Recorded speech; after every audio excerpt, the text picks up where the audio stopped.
The roar of a V-twin engine, the glint of chrome in the sun, and the unmistakable silhouette on an open highway.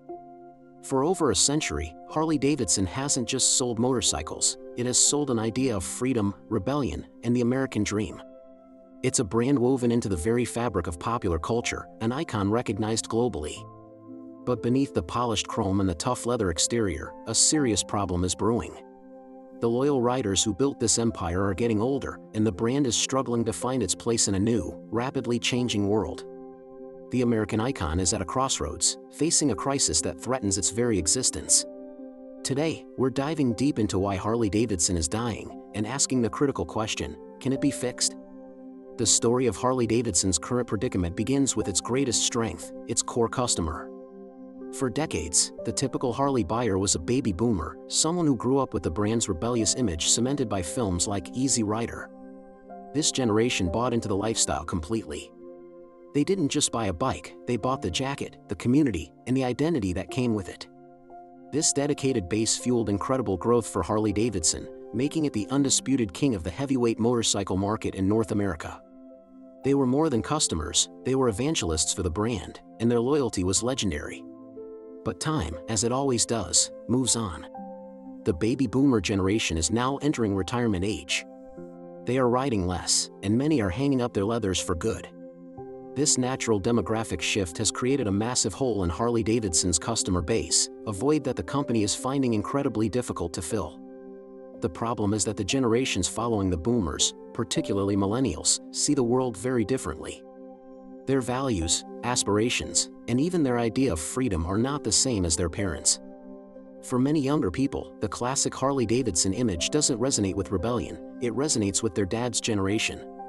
It's seen as big, loud, and expensive, attributes that don't align with the priorities of a generation burdened by student debt and drawn to more practical, urban-friendly transportation. Millennials are more likely to value experiences over possessions, and when they do buy, they often look for technology, efficiency, and a brand image that reflects a more modern, inclusive worldview.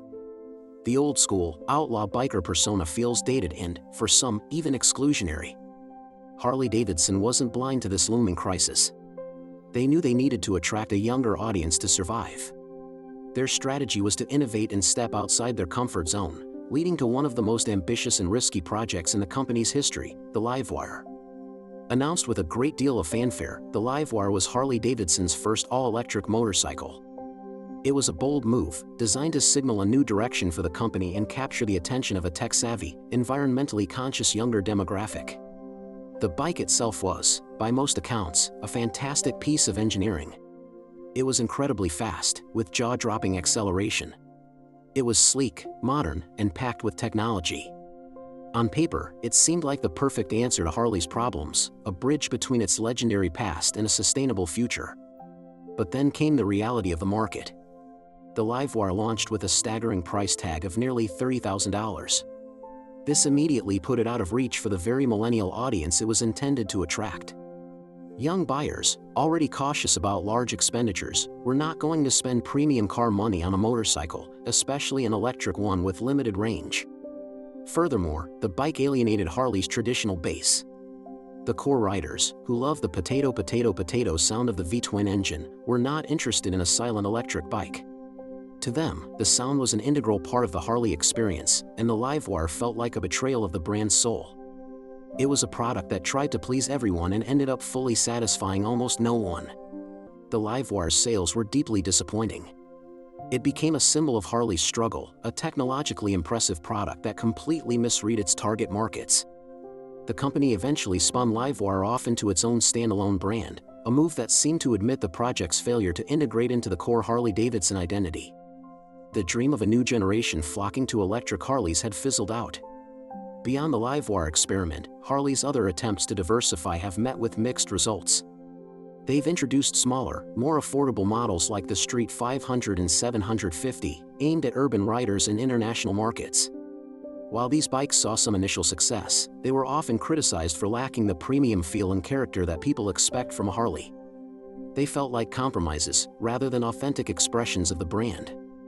The company also dabbled in different styles of motorcycles, like the Pan America Adventure bike. This was another technically competent machine that received positive reviews from critics. It was a genuine attempt to compete with European brands like BMW and Ducati in a popular and growing market segment.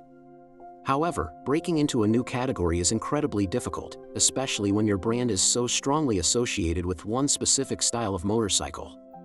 The Pan America has to convince adventure riders that a company known for heavy cruisers can build a capable, reliable machine for off-road exploration. That's a huge marketing challenge, and it's still unclear if it will be a long-term success. This identity crisis is at the heart of Harley Davidson's struggle.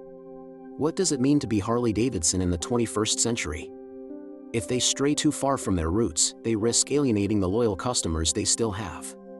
But if they don't change, they risk becoming a relic, a brand that belongs to a museum rather than the open road. The leadership at Harley Davidson has tried various strategies to navigate this problem. Under former CEO Matt Levitic, the plan was more roads to Harley Davidson, which involved a rapid expansion into new product categories and markets.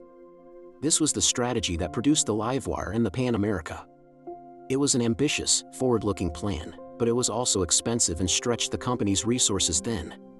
After Levitic's departure, the new CEO, Johan Zeitz, implemented a new strategy called the Hardwire. This approach is almost the complete opposite. It focuses on returning to the core of the brand, large, profitable, premium motorcycles. The goal is to reinforce Harley's position as a desirable, aspirational brand, rather than chasing every potential customer segment. The Hardwire strategy involves cutting back on less profitable models, reducing dealer inventory to create a sense of scarcity and exclusivity, and doubling down on the classic Harley image. It's a bet that making the brand more exclusive will make it more desirable, even to a younger audience. The logic is that by focusing on what made them great in the first place, they can rebuild their brand cachet. The risk, of course, is that this is simply managing a graceful decline, catering to a shrinking market instead of finding new avenues for growth. So, can Harley Davidson survive the next decade? The answer is complex. The company is not going to disappear overnight. It's still a powerful brand with a dedicated following and significant financial resources. The Hardwire strategy might succeed in stabilizing the company and ensuring profitability for the near future. But for true, long-term survival and growth, Harley needs to solve its fundamental demographic problem. It must find a way to make its brand relevant and exciting to a new generation. This might not mean a complete reinvention. It might mean finding a new story to tell. The idea of freedom and rebellion is timeless, but its expression changes with each generation. For millennials and Gen Z, freedom might not be about roaring down a deserted highway. It might be about sustainable urban mobility, about authentic experiences, or about connecting with a community that shares their values. Harley needs to find out what that new story is and how their brand can be a part of it. Perhaps the solution lies not just in the product, but in the culture.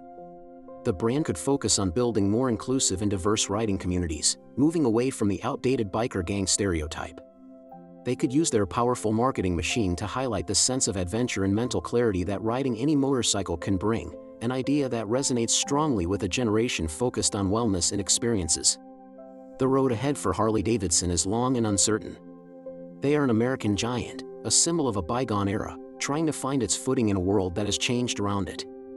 Their journey is a powerful case study in the challenges of brand evolution. It's a reminder that no matter how iconic you are, you can't stand still. The next few years will be critical. We'll be watching to see if the roar of the V-twin engine will continue to echo for a new generation of riders, or if it will slowly fade into a nostalgic memory. What do you think Harley Davidson needs to do to survive? Let me know your thoughts in the comments below. And if you're interested in more deep dives into the challenges facing iconic brands, make sure to subscribe to my channel, Ude Repo. Thanks for watching.